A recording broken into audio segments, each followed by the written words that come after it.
Good afternoon, everybody, and welcome to Lack of Clarity is Holding You Back. Better definition equals better results. With myself, Susannah Clarke, and my colleagues, Mark Allison and Damion Albinson. And you might notice this that I'm not Rich. And obviously, I know many of you are used to seeing Rich every month. So I'm delighted to be joining you in his place this time.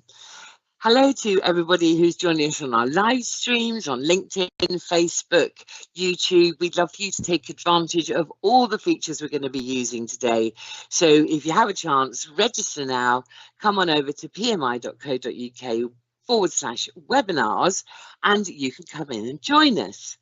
So PMI Live, as I'm sure you know, is a live and interactive experience. And today we're going to be using the chat features, Q&A and polls. And we've got a few exercises we'd love you to get involved in.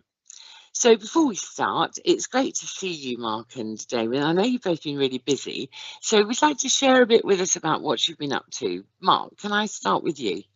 Yeah, of course there is. Well, apart from having a week away in the sun for once in Turkey last week, which was amazing, the two key things I've been up to recently, I'm at the early stages of delivering an improvement apprenticeship with a cohort of 15 or 16 learners, which has been really interesting so far, where I'm delivering some Lean Six Sigma training and also coaching to support them solve problems in their organisations, which has been great. And I've been working with a client where we've been looking into some feedback they received from an employee engagement survey recently, where they had low scores around processes and working methods, and we're looking to analyse that data and come up with some recommendations for an improvement plan. So yeah, been really busy, but some really exciting stuff going on, Suze.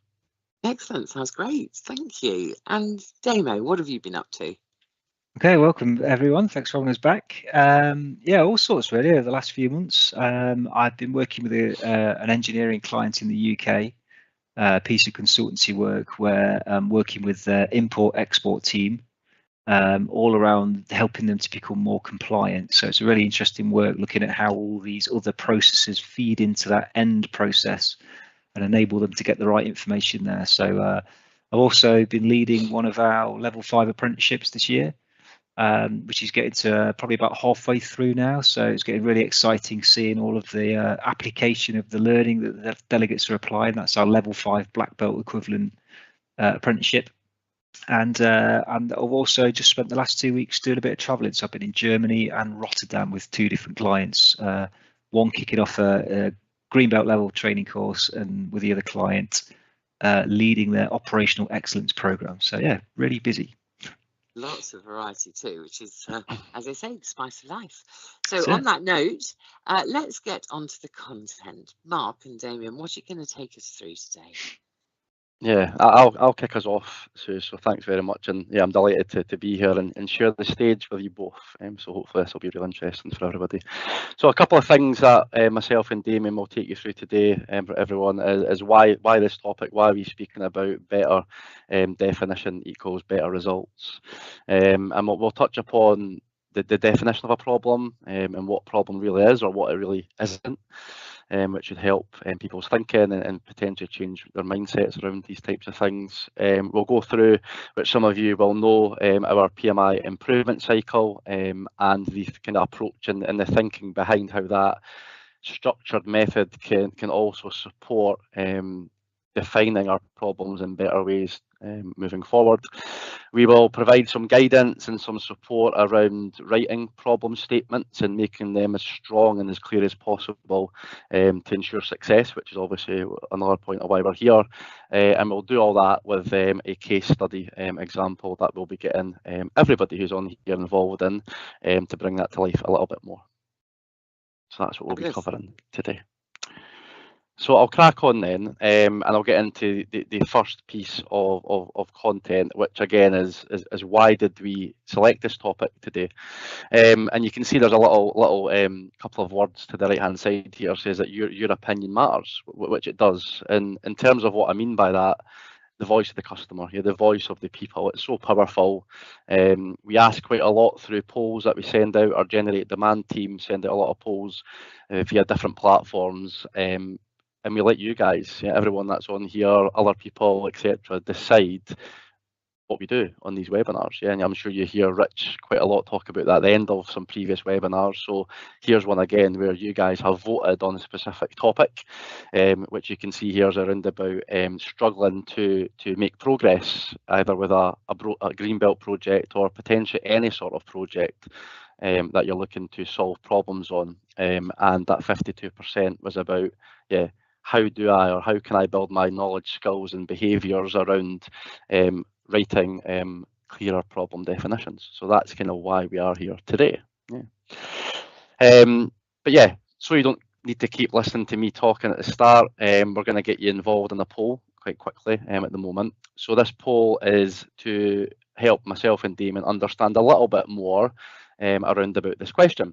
So the question is, what would increase your confidence and skills in writing a clear problem definition?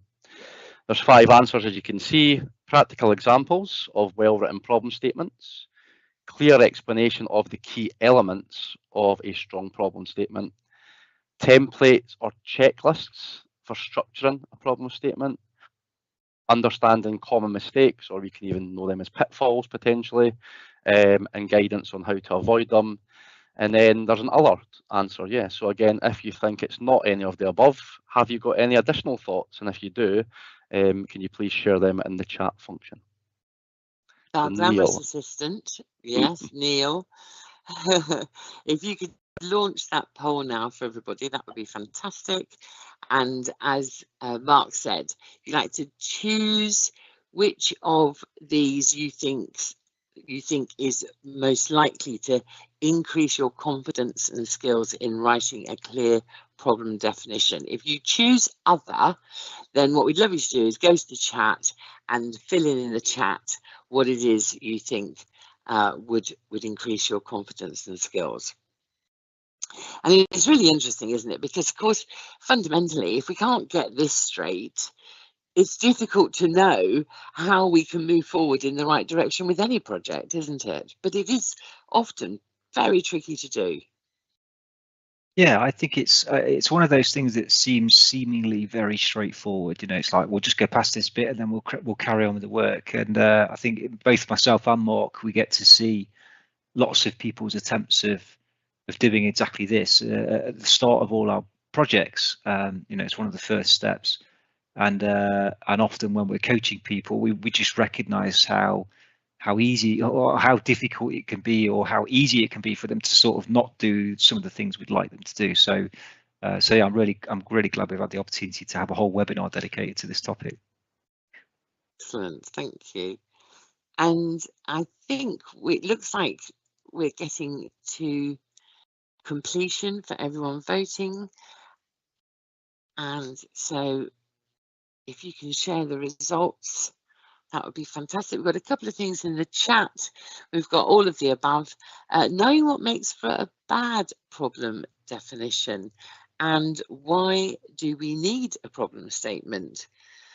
You can always be annoying. Whoever has put can I be annoying, and say all of the above, of course. Practical ways to generate a concise problem statement. So the results from the poll are overwhelmingly it's templates or checklists for structuring problem statements, followed by practical examples of well-written problem statements, clear explanation of the key elements of a strong problem statement, and then there's something about understanding common mistakes and how to avoid them. Nice. So thank you everyone for that. And we're fairly confident we're going to answer all of those in the rest of the webinar. That's always a relief to hear. Brilliant. Yeah, definitely. Yeah, I'm 110% confident that what we're going to take everyone through, the structure, the approach we do, we'll tick all of those boxes. So you're probably going to be getting given everything in terms of all those answers. Fingers crossed. Which includes one of the comments as well about why do we even need one to start with? Yeah, I think we're going to answer that too. So fabulous. Okay. Cool. Okay, thanks everyone. So we'll continue now, and we're going to get straight into a mini exercise. And this exercise, part one of it anyway, is all about ranking problem statements. So to get everybody involved, there's going to be a scenario that I'm going to present in a moment or two, and I'm going to read out the scenario. Then we're going to present you guys via a poll feature several problem statements. So I think there's maybe 7 or 8 example problem statements that have been formed on the back of the scenario. What we want you to do in the 2 or 3 minutes that we provide is to again reread the scenario yourself when it becomes visible on the poll, and we just want you to rank them from best to worst. And to do that, it should be quite straightforward in the poll. We say should, but yeah, you should be able to just click and you should be able to drag and drop from top to bottom and put them in any order that you can. I also believe, correct me if I'm wrong, Damion, there is an arrow that says up or down, and I think you can click on the up or down arrow as well to move them above Yeah, or so below. you can shuffle them with the arrows, or just kind of click and drag them to move them around. Yeah, so the ones at the top of the list will be the ones you think are the best problem statements, and then as you get lower down the list, they're getting progressively worse. Perfect. So, thank you for confirming. Great. And once you're happy with your results, please hit submit, and then obviously that'll provide us with those results. So before we share the poll with you, I'm sharing the scenario on screen, and I'm going to read this out word for word. So the scenario is called the missing birthday gift, which obviously none of us would like to happen to us, yeah. But Emma, unfortunately, yeah. So Emma's parcel was scheduled for delivery last Friday, and has been held at the regional hub for 5 days during a busy period. The tracking system shows no movement since arrival. Parcels needing extra handling, such as manual label checks or non-standard address formats, often experience delays at this hub, especially when volume is high or we're running a promotion. We also get delays when barcodes for scanning addresses get smudged. This delay has pushed the delivery well beyond the usual 40 hours processing window. In the last quarter, 15% of all parcels have exceeded this. So as a result, Emma's time-sensitive gift did not arrive for the intended occasion, causing frustration and uncertainty about whether to buy a replacement. Such incidents can increase customer complaints and risk losing future business. So that is the scenario. Don't expect you to remember that from me talking through it quite quickly. But as I said, when Neil launches the poll in a moment, you will see that scenario again at the top. Please take time again to read through it and then make your selections before you submit your answers. Neil, back to you. If you could launch that poll for us, that would be fab. Thank you very much. And you should also be able to see the scenario in the chat. So if the poll is over the scenario for you, you can look in the chat and you can see it there while you're reviewing your different answers.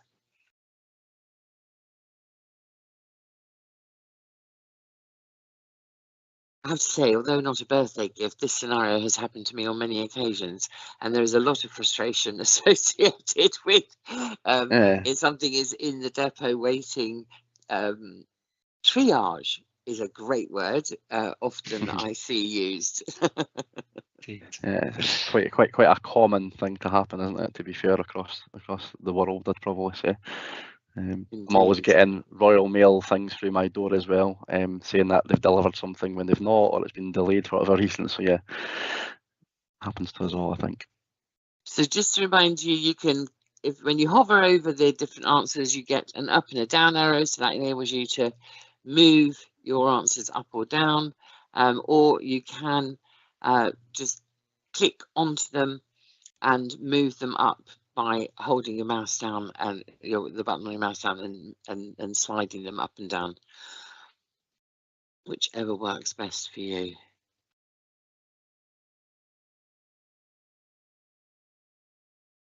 Yeah, quite a lengthy task this, but hopefully this this pays off by the end of the webinar. So, well, it's good, isn't it? Because there, this is the point. The point is that we're often presented with many pieces of information, and getting to the nub of that can be tricky, can't it? You know, as we try and work our way through it. Yeah, indeed.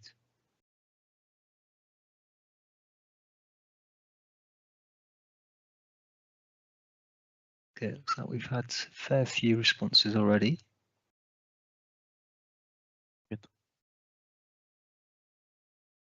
If anyone's having any difficulties, then please just pop a question into the chat. So the question that you're trying to answer is, which of these statements in the poll do you think is the best problem statement? Damion, correct me if I'm wrong. Mark, correct me if I'm wrong. No, you're spot on. Correct. Yeah, you're spot on.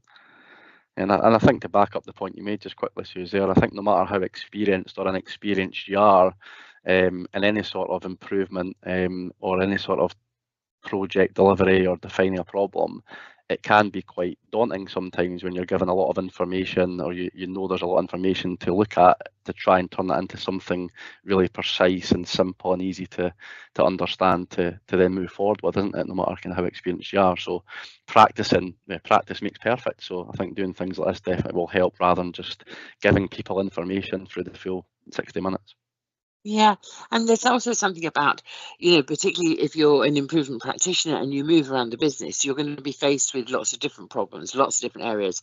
So it's around I still need to have those skills to help me identify what's the problem statement for this particular part of the organisation. Yeah, exactly. Okay, so we've had a good number of responses. I can still see there are a few coming in. I can give you another couple of minutes just to finish your final selections.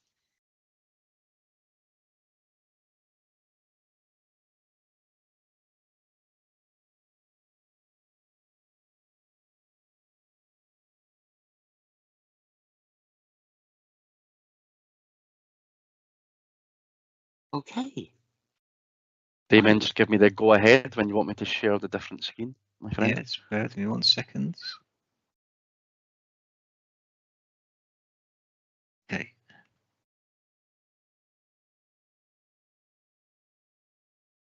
Yeah, that's ready for you, Mark.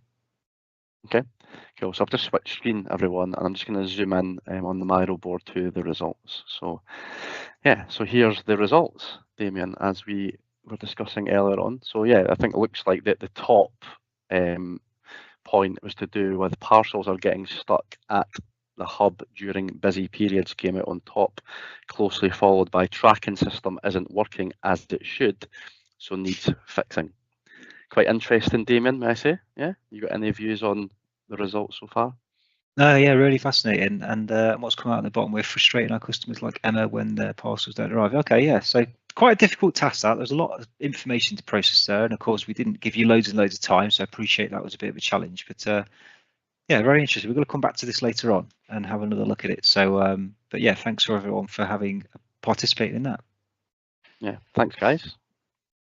Okay, so moving forward then. So now you've had an opportunity to review some ready-made problem statements and get a feel for what you think's best to worst. We're now going to take you down the route of trying to help answer some of those questions you had at the earlier poll. So we're going to start off with, first of all, trying to help people become a bit clearer on what a problem really is. Yeah? So we're going to start off by understanding what is the definition of a problem. So sometimes you may actually hear people talk, you might see things online, you might see things in training materials as it being referred to as closing the gap. Yeah, so that could well be, like it says here, the difference between the current state, so the as is, yeah, the current way we operate, or the current performance that we're experiencing, and the future state. Yeah, so how do we bridge that gap? How do we close that gap to ensure that we are performing and we're operating our processes where we want them to be? Yeah, so in terms of thinking about the definition of that problem. That future state could be one of three things in particular. It could be a target that you're trying to achieve, that yourself or your organization has set. It could be a standard that you're trying to work towards daily. That again means that you are being more consistent, hopefully in terms of the results for you and your customer. Or it could be an actual strategic goal, again, that's been set at the start of the year, for example, to say these are the specific goals or the key goal that we want to achieve in an organisation. So why is that important to go through? Because when we start to think about problems or thinking about, well, how can we move from current state to future state and close that gap to become better, problems can fall into 3 different potential categories, which I'm just going to display in 2 minutes.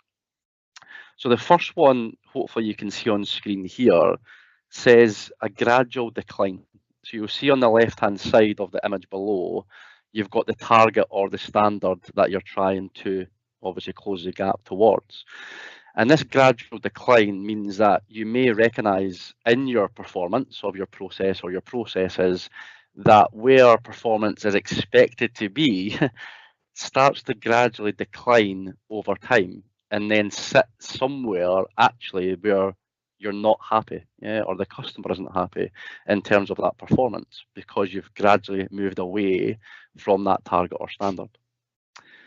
The second category it could fall into is what we've deferred to as sudden change. So again, similar image below, but this is demonstrating quite, like we said, a sudden drop, or a sharp drop in the quality of performance, the gap to standard, the gap to target, and we quite instantly move from where we expect to be or where we want to be to somewhere that's a distant to get there, in terms of what we want to do. And then last but not least, we call this, well, we've actually never been there in the first place, and myself, Damion and Suze were having a laugh about this earlier on, to say, well, yeah, we may have a target or we may have a standard we expect to achieve, but we've never been there in years, months, weeks, whatever it needs to be. We've always been performing at a level where we don't really want to be, and we know our customers are definitely not happy with in terms of the products or the services that we're there to deliver to them.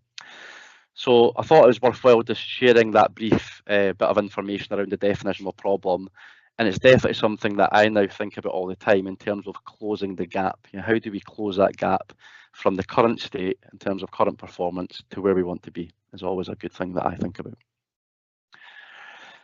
And then finally, before I hand over to Damion, who's going to take you through some of the common challenges and some of these pitfalls that people may come up against when trying to define a problem in the right way, I saw this quote the other day, and I'm going to read it out because I really, really like this. It says, if I had an hour to solve a problem, I'd spend 55 minutes thinking about the problem and only 5 minutes thinking about solutions. From the great man himself, Albert Einstein. So as the title says, and Damien's going to take you through a lot more about this in a minute, studying and learning plays a big part in making sure we're so clear on our problem that will give us better results. So if you think about that time in that quote, 60 minutes in total, and you were to work that out as a proportion, then it's saying roughly about 91% of what you should be doing is studying and learning the situation before you even think about the exciting part, as people know it, in terms of thinking, well, what can we put in place to make it better? And yeah, that is just human nature sometimes, and everybody does it. They get excited and they want to change things quickly because, again, maybe because they don't have the time to spend time studying and learning. But for me, if you spend that extra bit of time to study and learn, it will make you go quicker than jumping to a solution when that potentially might not even be the right thing to do. I think this is a great quote. I love this quote, Mark. And I think the other thing, what this reminds me of are those times where through the study of the problem, actually the solution naturally emerges. And that's not always true. I'm not sort of saying that always happens, but sometimes it becomes blindingly obvious that you've got something that everything is leading towards, and it may be something that you would have completely missed if you just jumped to solutions because it wasn't in your imagination at that point. Yeah, no, 100%. And before I steal any more of Damien's thunder in the next few slides, there's just one little quote that sticks with me. It's not Einstein. It was from a colleague at PMI, and I use it all the time during the training that I'm delivering. Effective improvement comes from effective learning. Yeah, so again, if you want to be effective in what you improve, you need to learn effectively, and that starts off with defining the problem in the best way possible. Brilliant. Cool. Just before you do hand it back to me, Mark, could Yep. you just flash the Miro back up, because there was some technical error when I pasted those results in. They weren't accurate. So thanks, Alex, in the chat for pointing out the correct ones. So I put the correct ones on there now. That's what the results should have looked like by the end of the survey there. So apologies to everyone for that. But there's a copy in the chat as well. So the one at the top was actually the 15% of parcels not being processed within 48 hours, and the one at the bottom was still the different. Yeah, the barcodes are getting smudged. So just for clarity, we've corrected that for later on. Cool. Thanks for that, Damion. No problem. Okay, well, I'll hand back over to you then, Damion, and I'll be the clicker through the slides for you. So just let me know when you want me to move forward. Yeah, thank you, mate. So some common challenges then that we see with people attempting to do this. You want to go on to the next one for us, Mark? Yeah, of course. So I tend to find it useful to think of this like almost the pattern of thought that people typically go through during this. And so the starting point clearly is that something's happened in the organization, something's gone wrong, or we've noticed something that we don't like. We've made an observation, so to speak. So the first ideal pattern of thinking there should be, okay, let's put some effort into putting some definition around what that thing is that's gone wrong. And ideally, we would want people to do that using measures or data, because that's a lot more reliable than just looking at sort of people's points of view or opinions. So we can start to quantify things and look at frequencies and how often and how big is it and so on. And the little graphic below that is just kind of illustrating conceptually the level of knowledge is gradually increasing as we do that. So we've got some knowledge from having defined it better. We then typically expect to go into a phase we call learn about the current state. So go and gather even more intelligence now. This is what Suze was just talking about, that previous Einstein quote. Let's go and study the situation, the current state, understand what's going on, speak to people, look at even more information. And again, all the time, our knowledge is increasing. And it's through doing that we start to, probably it feeds the next thinking pattern, which is it puts us in a great position to now formulate theories as to what's causing the issue. And very importantly there, we should also verify those theories too, to make sure that they're true and not just sounding like good, plausible ideas. And then finally, we're led into the being able to develop solutions, because we now understand what's actually causing the issue we had in the first place. And again, those need to be tested and implemented and standardized, all of that stuff. So I've not included the whole flow. So that's what we want to happen. That's the ideal sort of thinking pattern. Now, what we see in practice is one or more of these thinking phases has been missed. So if something's gone wrong and we go straight into go out there and start studying, we haven't taken that moment to define specifically what the problem is. There's a risk that it could just be a one-off, right? This could be a one-off event that's not going to come back again, and therefore, do we really need to go and chase it down? There could be lots of other things going on around us that's more important, and it may not align to some kind of strategic objective that we hold in the organization. But if we don't spend that time to baseline and size the problem at the beginning, how do we then know later on if any change that we've made is actually an improvement? It's one of the classic questions in our 3-question model. And we might also not really have a true sense of what the benefit opportunity might be even if we were able to still resolve it. So we might be, in other words, putting resource and time and energy into the wrong thing when there could be higher priority projects around. If you go to the next one for us, Mark, if we miss even the learn about current state and the definition, and we start going straight into theory generation mode, which is always tempting, the question is, what learning might we have missed from doing that initial study, which could have now left us in the dark with regards to certain other theories. And we've vitally missed the whole engagement piece with people like the process operators, the stakeholders, and so on, which is a really vital part of learning that I'll reflect on in one of the slides coming up. And also, in my experience, it's often more than one problem. So it seems like one problem to start with, but it's through that learning and understanding we realised that there might be several problems that need all separately defining and therefore might warrant their own separate investigations. So again, we might dilute the impact if we just treat it as one. So there's just a few of the top risks.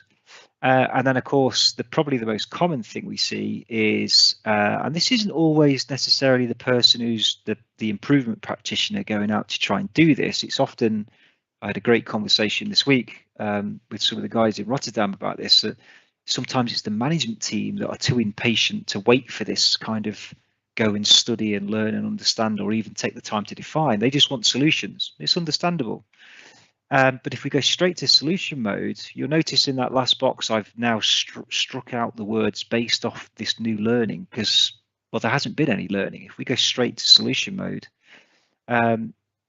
just straight from the problem, that's comparable, if you like, to trial and error. That's like fingers crossed where, we've got this solution in mind. We're hoping for the best it works. And if it turns out it doesn't, well, quick, we try something else. It's a very, very expensive and risky approach. And there's virtually no opportunity for learning in that kind of approach.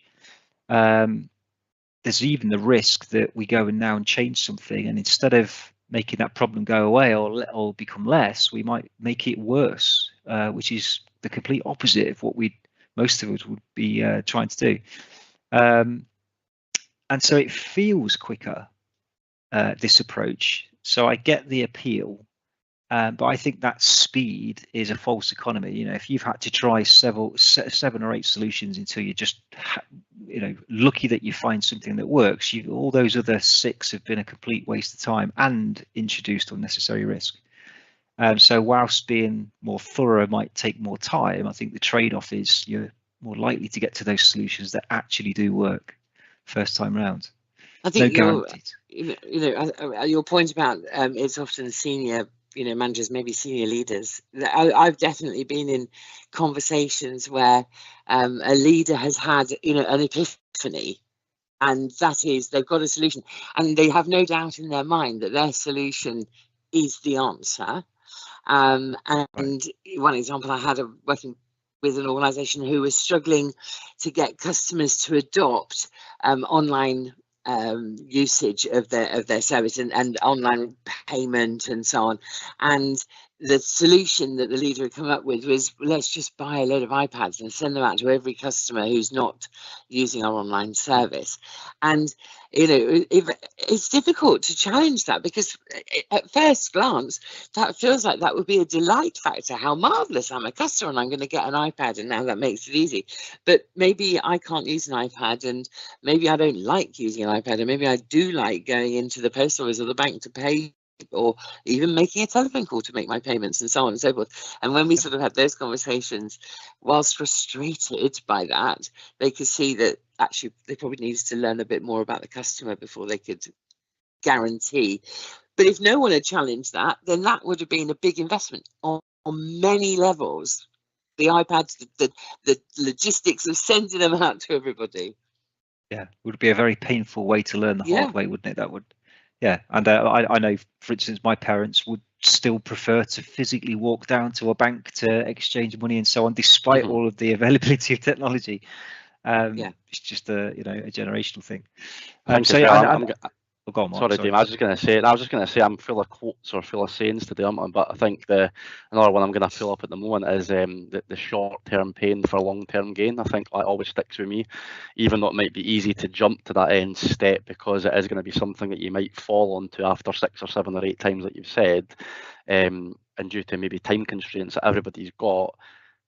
Through experience and through seeing better results by doing it the way that you're educating everyone to do it, it might be that short-term pain, because it might take you a little longer to study, to learn, to define the problem better, to get to the right root causes. But the gains are going to be so impactful and a lot better in the future than what you would be if you'd done it the way that you just shared there. So yeah, it always sticks with me.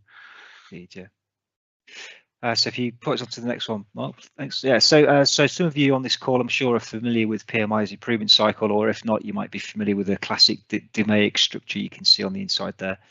A huge part of this approach, which would be a classic kind of Six Sigma approach, is about learning. The point we've just been talking about. and learning through direct observation, go to Gemba, all of that good stuff. How does our process actually work? Sometimes there's all kinds of surprises that people weren't expecting to discover just from that. But also the engagement piece and learning, what are people's thoughts and views and opinions on what's going on right now? What theories do they have? And the really valuable one for me in that list is the third point, realizing later on that some of these theories we had quite early on, when we were first defining the problem, whether that be theories about the cause or theories about what the solutions might be, when people realize that they wouldn't have worked, now we've got this richer understanding of what's really going on. We've done that thorough approach, the point you just made, Mark, that they would then recognize that, wow, crikey, if we'd have gone any further with that, that would have been a complete car crash and we'd have wasted all that time, all that risk. And so, people say to me, well, how do I deal with it if my manager is forcing me into that kind of world of just go straight to solution, get on and implement? And I think it's involving them in these alternate approaches so that hopefully they learn that could have been a really, really bad idea. And of course, if we go into solution mode on this particular method, we're starting at 9 o'clock.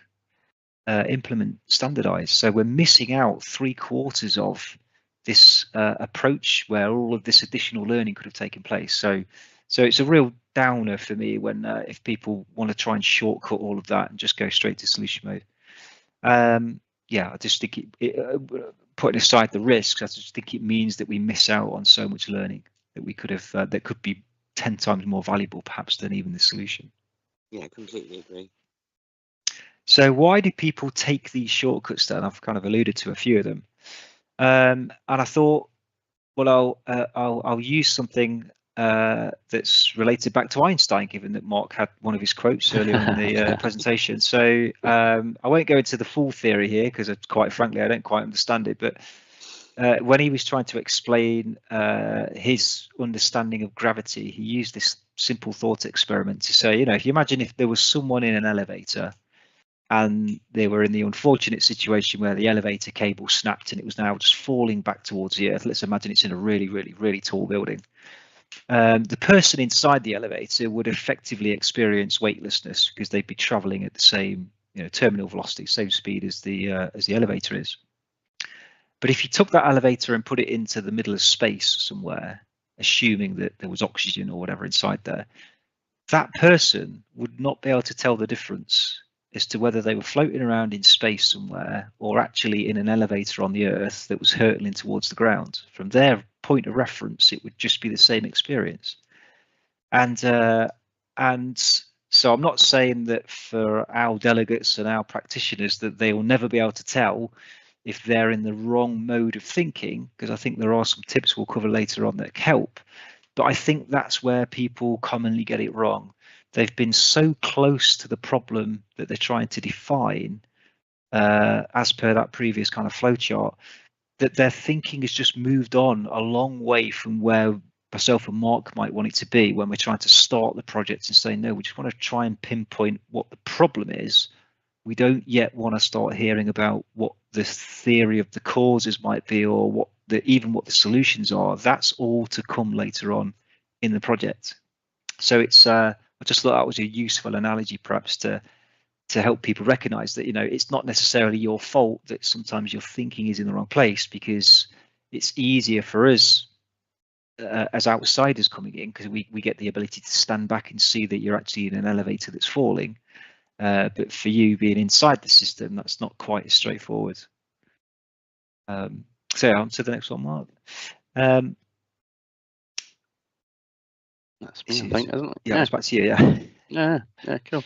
No, perfect. No, great example, Damion. Thanks very much for sharing that. So yeah, where are we going next? So what is it we're trying to accomplish? So we wanted to try and support everybody joining today to again build more confidence in writing that well-defined problem statement. So the next couple of slides I'm going to take you through are just going to give you some introduction to that, and then Damien's going to walk you through a poorly written problem statement based on the structure we recommend to use, and a well-written problem statement, which will hopefully help bring it to life. And you can also relate that back potentially to the next exercise, which is going back to the problem statements from the previous exercise. So to start with, yeah, I love this heading, keep it simple, focused, and data-driven.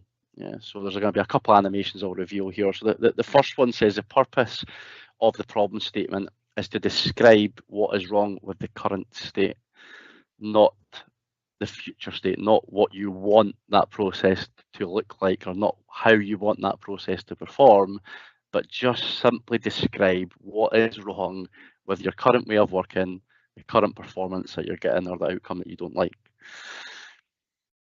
Then write in a clearly defined problem statement using data will ensure that you avoid acting on false assumptions. So people's, again, theories, people's opinions, get data. It's massive.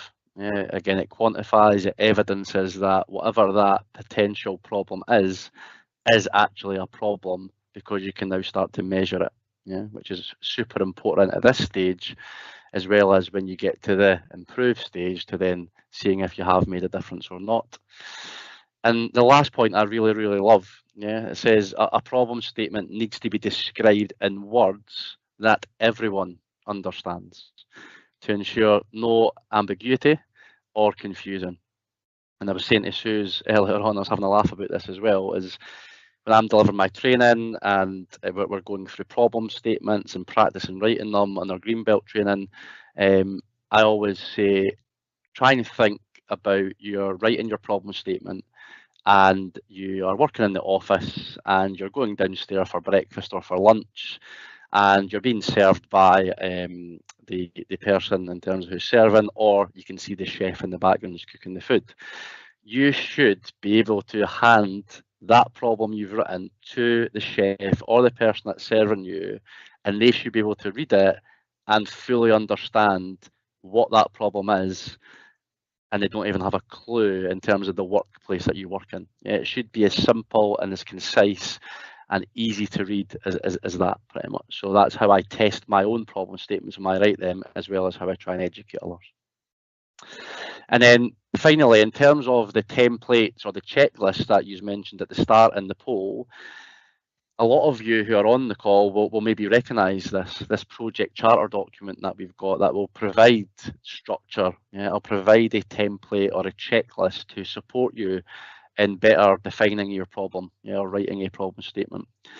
So the section highlighted in red and the 7 points to the right hand side, or the 7 questions, are something that I'm passionate about, especially when I'm writing my own problems, or I'm again training people or guiding them to write it themselves, is make the most of these questions in this document. And this document is available via our Knowledge Hub as well, if you were looking to find that, if you've not already got it. I think our beautiful assistant's going to put a link in the chat Perfect. if we ask them nicely. That'd be great, Neil, if you can do that. Thank you very much.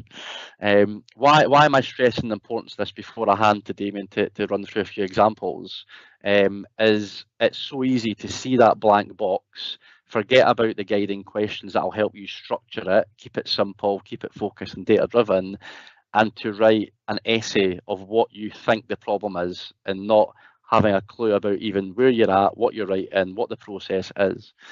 So if you do get to that stage when you find yourself just writing a big paragraph or an essay type like piece of information, pull yourself back a little bit and use these guiding questions to help you structure it and articulate it in the clearest possible way. So I won't go through all the questions because you can read them there, but they're really, really key points that will help you to define your problem far, far better than you have been doing potentially before this session. So Damion, I'll hand over to you to bring it to life a little bit more and take the guys through the same structure, the same questions of what a bad example could look like versus a good example, if that's okay with yourself. Yeah, sure. Yeah. So despite those guiding questions, I think sometimes people are, like Mark says, either don't read them or they do read them, but their thinking's already gone past where we want them to be. So they kind of bend their answers to fit the template as opposed to using the template to guide their thinking. So here's an example that's maybe not so great. So what problem or outcome do you not like? They could say our invoicing process isn't automated like our other divisions have. So what you're trying to accomplish, they want to automate the invoice process so it's faster. The process process gives the output is invoice customers. What measure will show any improvement? They're saying lead time. What's the present performance? Some invoices are late. And what's the goal performance? Some less invoices are late. So why is this not such a great example? Well, if you read the answer to question 1, our invoice process isn't automated like our other divisions. They're making an assumption there somewhere between what's causing the issue, or even perhaps to some extent they're saying what the solution is. You know, if we automated, it would be fine. If we don't have automation, it's a problem. As well as the what we're trying to accomplish. The process part and the measure is fine because they've described it in the right kind of way and they've picked a results measure. You know, the current and goal performance, lacking data there. So what's the definition of late? You know, how late is late? What's the definition of less? You know, 1 less a year, is that okay? Is that success, or are we looking for something broader than that? So there's a few other issues there too, despite them having tried to use our guiding questions there to avoid some of those errors. So if we go to the next one, have a look at maybe I've called it a better example rather than a perfect one. So, but based on the same scenario, right? So this time, what's the problem or outcome you don't like? Invoices can take longer than our 7-day promise, causing complaints. So that's good because it's based against the standard, like Mark talked about earlier on in the webinar. What are we trying to accomplish? Decreased invoice processing time, or maybe invoice processing variation in time, depending on what data they had. So there's no suggestion at all there that they're saying what's causing it or what the solution is. They're just saying, no, this is what we're aiming to do. We don't know how to do it yet. We don't know what is causing it. We don't know what the solution will be. We're just saying that's the broad goal. Again, the middle section's fine because it's the same as before. And this time the goal and the present performance have some data, some facts there to baseline against. So we could determine at the end of the project, were we successful in achieving what we set out to do, or were we not? We can use the measure against those numbers to tell us if we actually did move the needle and make anything happen at all. So that's probably, in my view, would be a better example. So why, I think this kind of, oh, go on, Sue. Say, people do struggle getting that kind of data, though, don't they? You know, that feels sometimes it's quite difficult to get. It can be, and what we say at the start of most projects is, you know, you might be well aware that there is an issue, but just have, or the business has never measured it, and we'd say, okay, it sounds like a potential problem. Then it sounds like a potential project, but one of your first steps now, your first challenges will be to go away and see if you can get your hands on that data to then come back and have a look. Because sometimes I've known people, they do that. They come back and say, actually, when I got the data, it wasn't that much of a big deal, really. Yeah. There's nothing to work on, you know, go and pick something else. Or it's 10 times larger than they thought, and it was a real kind of, people were surprised and shocked, and then that's good, really, because it kind of generates the right level of support. But yeah, but we have to have it. If we don't have it, we're left with, you know, points of view and opinions. So why does it matter? And this circles right back to someone's question earlier on. Why do we even need a problem statement? Well, if that scenario was, you know, they thought the problem was the invoicing process isn't automated, and bringing in automation like their other division, who maybe saw some level of success from that, should provide a decrease in late invoices. So their implied cause in that problem statement is that perhaps manual processing is not as good as automated, or is slower. And so the solution is going to be automation, which no doubt is going to take quite a long time to introduce and no doubt be quite expensive. If we then just do the other reveal for us, Mark. If the actual cause was maybe there's an approval step, and when managers who have to approve these expenses are traveling, they can't see the approval pending. So no amount of automation would have actually solved that. So they've gone through all of that expense and all that training, and the outcome would have been no real impact on late invoicing, despite having spent all that money and all that time. So the benefit of having defined the problem without including commentary around what we think is causing it or what we think the solution will be, would then invoke the need to go and do a full investigation, and they would probably then discover that real cause, which would get them to a better solution, which might be something like, well, in this case, putting a mobile notification system in, or having an escalation set of rules for when those managers aren't around. And then they would actually get the results they set out to achieve. So on to the next one for us, Mark. So yeah, I just thought I'd finish with some top tips. So think about what the business has observed in the everyday. I always like to imagine that before we define problems, it's the trigger for that is that we're all stood around, or somebody stood around looking at some key metrics of performance. So they're performance related problems, really. This is on the up, this is on the down, or as Mark said, we've never been where we want to be, that kind of statement, because then you've already got those numbers we've been talking about. And then check to see if your problem statement is making any kind of assumption about the potential cause. And if it is, then try and reword it without that in there. And also have a look for, is there any sort of indication of a possible solution inside your problem statement? And again, if there's something there, take it out. Even if people have whispered in your ear and say, I think it's going to be this that solves it, or it might even be your own mind that's doing that. Switch that off, pretend you have not heard it, save it for later on. We'll still test it later on if it's still valid, but otherwise we don't want that muddying up the problem definition. And also a common one at number 4 is where describing the absence of a solution is by default considered the problem statement. So just because we don't have X means that we're getting this problem is still not an acceptable workaround, right? So you're still thinking solution mode there. And of course, the last one, as I've probably made the point several times, if you can use data, if it's available to quantify current state, then that's always better than not having it. Yeah. Okay, so back to you, Mark. Yeah, perfect. I think we've got a few minutes left, so we just want to go back to the exercise, guys. So Neil will again put the poll up in a minute, but now we've gave you some support, we've gave you some guidance, and Damien's hints or tips. We'd like you to go back to the same scenario, and we'd just like you to do the same activity, and again rank them from worst to best. Let's try and do it a bit quicker this time, just based on time, and then we will show the difference between the two sets of results on the Miro board before we summarise today. Yeah, and these are exactly the same problem statements as earlier on. They're not different. They're exactly the same. Same scenario, same problem statements. Just want to see if anything's moved. That's all. So Neil, if you launch that poll for us, that would be fantastic. So as Damion and Mark just said, it's the same problem that we're dealing with. You should be able to see the problem at the top of the poll. It's also back in the chat if you want to do a side-by-side comparison. The problem statements remain the same. The question is, based on what you've learned today, would you change your mind? Would you order them differently? And we'll do a side-by-side comparison when you've all submitted.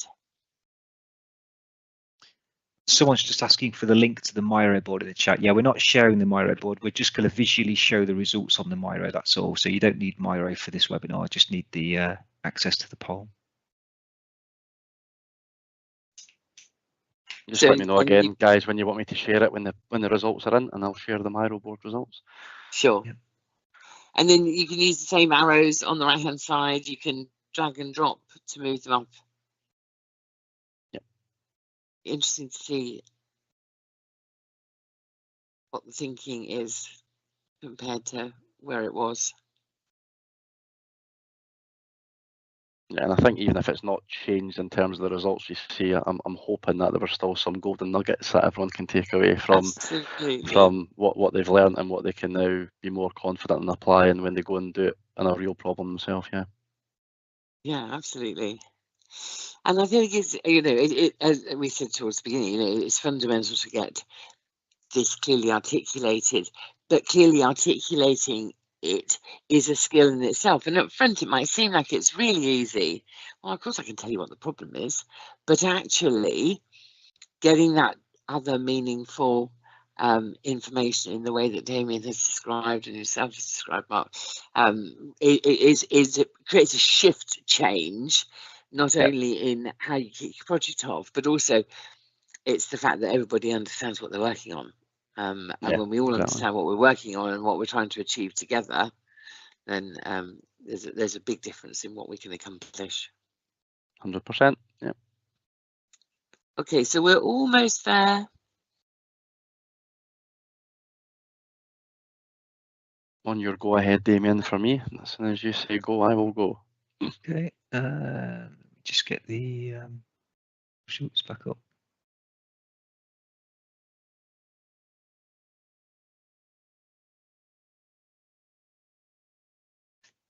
Okay, so I'm going to take it now. So just bear with me a sec.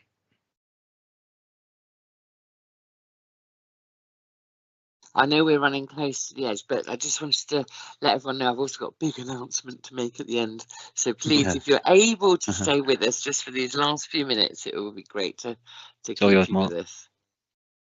Is that us? Yep. So what are we seeing here then, Damion, briefly then from the results? Yeah, so the one that we would want to see at the top is the one that was at the top anyway, which is the 15% of parcels have not been processed within the 48-hour window in the last quarter. That's the one that's got the baseline data in there. It's data driven, and it's the only one out of all of those that's not making. So it's one of only two that's not making any kind of attempt to say what the solution or the root cause is. And the one I would probably go with in second place was actually in second place originally, but has now moved to third place, which is the complaints regarding late deliveries are risking losing future business. It's not as good, that one, because there's no numbers there, but if we added numbers, that one would probably also be okay. All of the others, I would say, are just bad, because they're either saying that what the cause is, or they're talking about what the solution should be, with no context as to what those things would actually mean. They probably might end up being theories in that top line problem statement if that became a project, but on their own, not very good problem statements. So clearly, we've got a very well educated group that was on this on this one. And maybe there's something about being an outsider looking in that makes it maybe easier to do than when you're an insider trying to do this in your own organizations and you're surrounded by more distractions. So, but anyway, thanks for taking part in that, and I'll hand back over to Suze. Thanks ever so much, Damion. Thanks, Mark. So last couple of things, including a big announcement. So we have launched a brand new learning pathway, and I know Rich has talked about this for our AI courses. And this week we had the first run of each of those courses. So the foundations, AI for leaders, and AI for practitioners. So if you're able to join us through those, fantastic. If you missed the September dates, we've got October and November available. So please go over to our website, have a look on our training page, and you'll see those AI courses available there. You know that we're running Goals to Results on the 17th of March next year, but the thing that you don't know is who our keynote speaker is. So I'm going to give our PMI Live audience a sneak announcement, which is that our keynote speaker for Goals to Results is Dr. Daniel Hume. Now, those of you who don't know him, he is a leading expert in AI, in emerging technologies and metaverse. He's the CEO of Sitalia, who are an award-winning company, and they provide AI products and solutions for global companies like Tesco's, PwC.